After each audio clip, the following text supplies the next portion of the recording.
Good morning. Thank you for coming. I appreciate that. Um, my name is Al Kanbar.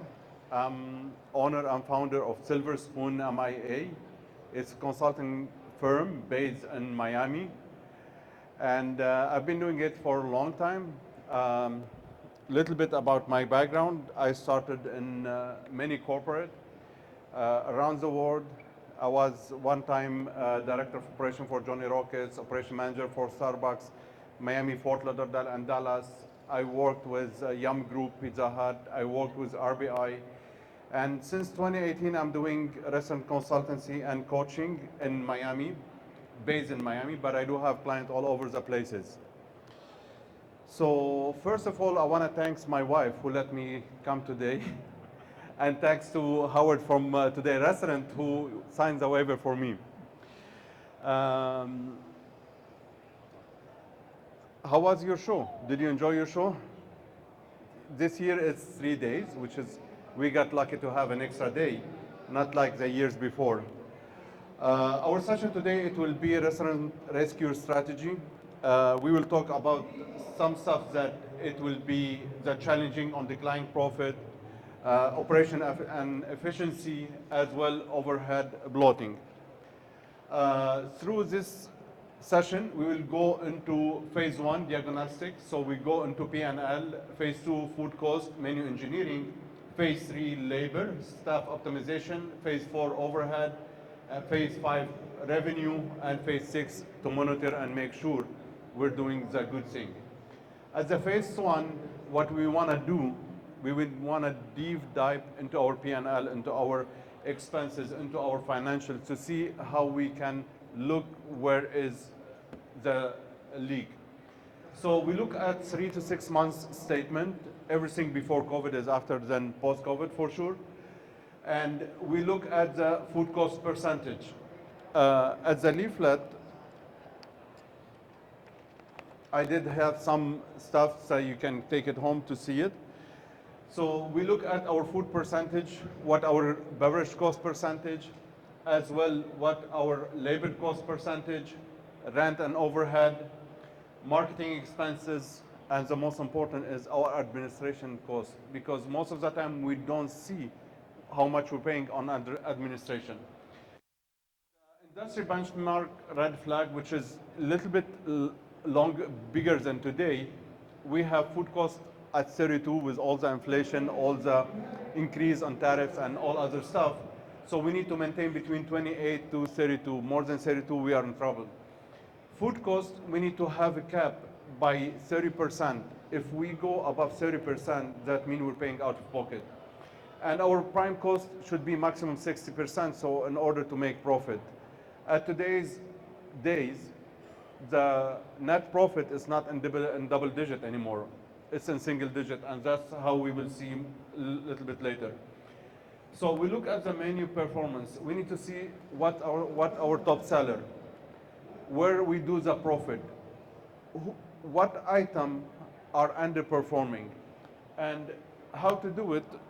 Sorry, we identify all those once we get our menu analysis. We see where we making money, what item is selling, what item is not selling. As a phase two, when we start menu engineering and cost optimization, we need to look deep into what's happening. So we look at the recipe cost. It's very important to have recipe cost. Most of us does not do recipe cost because we need to document every item, how much we're paying, what we're doing, and how it's going on. We need to use SKU reduction. So we need to eliminate the underperforming items. If you have an item that you're not selling, even you like it, remove it from the menu. You don't need to have it on the menu, even though it has sentimental value for you, it take you back to I don't know where. We need to move on and make money. Supplier negotiating. Compare vendor, renegotiate your prices. If you're dealing with big company, whoever they are, call your rep, tell them, look, I'm not happy, I'm not making money. I need to see how much that you can cost me again. Oh, I'm giving you the best prices. Cut the BS. Let's talk about it and let's go in and deep dive how you can give me more better prices. Portion control. That's where the most of the people lose money. Because if I'm standing next to you and you're making ham and cheese sandwich for me, instead of putting 3 slices of tomato, you put 4 slices of tomato. Who pays for the fourth slice? That's a portion control. If they did it and did not do it right, did not look what the customer wants, no mayo, no mustard, that's we will be paying it for. We'll go out of our pocket, not out of the cook or the prep. The menu matrix strategy. I did not create this one, okay? That's been there for a long time. We need to identify our stars. Our stars are the one that is high profit, high popularity. Promote always. You see McDonald's, always they promote Big Mac, Burger King, Whopper. Why? Because this is the most selling.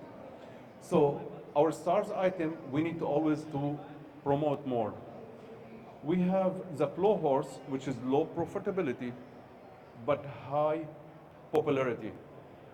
We're not making money out of it, but again, everybody come for this kind, let's say, the cheesesteaks that it costs $6, but we're selling it for $9. It's low profit, but everybody wants the extra fries. The puzzle, which is high profit and low popularity. So these items, we need to make sure to look at it because it's like puzzle. We don't know where to put it. Is it a dinner item? Is it a lunch item? Why people ordering it? And the one we need to eliminate are the dogs item. Low profitability and low popularity. It just take on your stage, on your shelf, some extra bucks that you don't need to have it. So if you have the dog item, we need to make sure to move on it. We need to look at the waste monitoring system.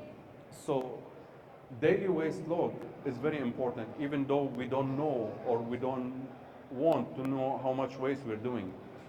But it's very important to have a daily waste log because the daily waste log will give us an intention what's being waste and why it's being waste. Are we cutting too much lettuce? Are we cutting too much chicken? We need to identify those stuff so in order to eliminate this waste. We track all the food waste, we identify the patterns, we calculate the cost impact. So how much this one is impacting us. And at the end, we implement prevention measures. Important to stop the leak, to stop the waste. Because once we stop the waste, that means we're controlling our stuff, we're controlling our menu, and we're making more money. Phase 3 is labor optimization. That's, no one can do it. It's so hard with this labor and what's happening around, and now this generation doesn't want to work in a restaurant. They want to always be, YouTuber, TikToker, or whatever, and we are struggling to get new customer or new employee to fill up. So we need to do payroll analysis, review your payroll, check your payroll, how much you're paying, where you're paying.